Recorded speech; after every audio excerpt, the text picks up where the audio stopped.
ژوندی دی وی آباد دی وی تل ګران افغانستان. چې ګورئ دغه د اعتماد خیریه بنسټ لخوا څاونه لپاره کار زمینه مساعده شوه چې کراچۍ هم ورته واخیستلې او کیله ورته هم برابره کړې ده. نور انشاءالله دا کیله به ورته برابرو، راسره اوسئ. دا خپل کیله جګه کوي. ژوندی دی وی آباد دی وی تل ګران افغانستان. په خپلو پښو درېږي شوروان افغانستان. په خپلو پښو درېږي شوروان افغانستان. کیله به ورته زه به جوړوم. نور انشاءالله دیو کولی شي چې دا خرڅ کړي جوړې کړه. نو د هغه ځوانان دي چې دی غوښتل چې کار وکړي، نو قدرمندو دغه کار زمینه مو ورته مساعده کړه. نو انشاءالله دیو کولی شي چې کور لپاره د 100 روپۍ نفقه پیدا کړي. قدرمندو دغه ورور د تیر نظام سرتیری و، بېروزګار و، کار زمینه ورته مساعده شوه. وروره مخکې دې څه کوم؟ زه خو صاحب د رژیم نه مخکې نظامي وم صاحب، او د دغې نه دې خوا ته بس ستونزې زیاتې وې، بېکاري زیاته او د خیرات اعتماد خیریه بنسټ نه ډېره زیاته مننه چې موږ ته یو کار اماده کوو. دغه خپل همت به کوو انشاءالله، بېکاره به نه ګرځو، خپل همت به کوو. خوشحالې؟ ډېر زیات خوشحاله، ډېر زیات دعاګوی تاسو ټولو نه. باید انشاءالله کوشش کوه، نور کولی شي یو 100 روپۍ کور ته نفقه پیدا کړي. انشاءالله به دغه زموږ خاوره ده، په یو حالات کې موږ دا نه پرېږدو، دا زموږ خاوره ده. همدغه خاوره کې د خدای په مرسته او ستاسو په مرسته دغه کار زموږ روان شو. الله دې تاسو سره ښه وکړي. نو انشاءالله قدرمندو موږ کوشش کوو چې خیریه بنسټونه دي، دې نه مخکې انصار خیریه بنسټ هغه څو کسانو ته کار زمینه مساعده کړې وه. نور نن اعتماد خیریه بنسټ لخوا 2 کسانو ته کار زمینه مساعده شوله. نور قدرمندو آینده هم په نظر کې لرو چې نور ځوانانو ته کار زمینه مساعده کړو. مخکې د څه کار کوم؟ مخکې مې د لسګاړي کار کول، د همه زوی مې و لسګاړي رانه واخېست، بېروزګاره شوم.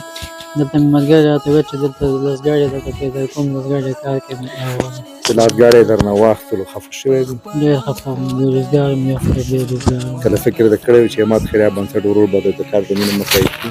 نه والله دا فکر خو فکر دې نه و کړی؟ نه، فکر مې نه کړی. اوس خوشحال یې؟ خوشحال یم، انشاءالله امید لري چې به کولی شي. انشاءالله انشاءالله همت وکړه، کولی شي یو 100 روپۍ کور ته نفقه پیدا کړي. نو کوشش کوئ چې دغه کراچۍ نه خرڅوئ، چې تېر څو کار کوئ کراچۍ ستاسو دی، دغه مال خرڅ کړئ، بل مال واخلئ، خو کله چې کار پرېږدئ دا کراچۍ به بېرته په اعتماد خیریه بنسټ باندې به سپارئ چې کوم بل غریب کس ته به ورکوو. صحیح ده که نه؟ او خیر بس کراچۍ مه خرڅوئ، خپله کارونه کوئ. روزګار د مخکې وړلو کوشش وکړئ او د اعتماد خیریه بنسټ لوري دوی سره واده شوي که دوی دا کار مخکې وکړو، موږ به دوی ته دوکان یا د دې نه لوی کاروبار جوړوو. تاسو زموږ دپاره نور رخصت هستئ، تاسو تللی شئ، ستاسو دپاره ښه کار، ښه روزګار او الله دې وکړي چې دغه وړوکی کاروبار درته الله پاک لوی یو غټ تجارت باندې بدل کړي. صحیح ده؟ بس نور تاسې رخصت هستئ، نور انشاءالله لاړ شئ. موږ به درته دعاګانې کوو، نور هیله کوو هیوادوالو چې دیو ته دعاګانې وکړي چې الله دې په کاروبار کې دې برکت واچوي. الله پاک دې درته لوی لوی کارونه آباد دی وی تل ګران افغانستان. په خپلو کامیاب اوسئ، کامیاب اوسئ. ښه وروره، الله دې روزي په خیر لاړ شئ. پهلوانه کامیاب اوسئ. زه یو نور ښار ته الله هم کامیاب کړه وروره.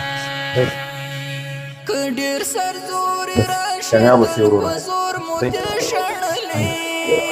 زه مشره انشاءالله. سرزوري راشي تل په زور مو دې شړلې.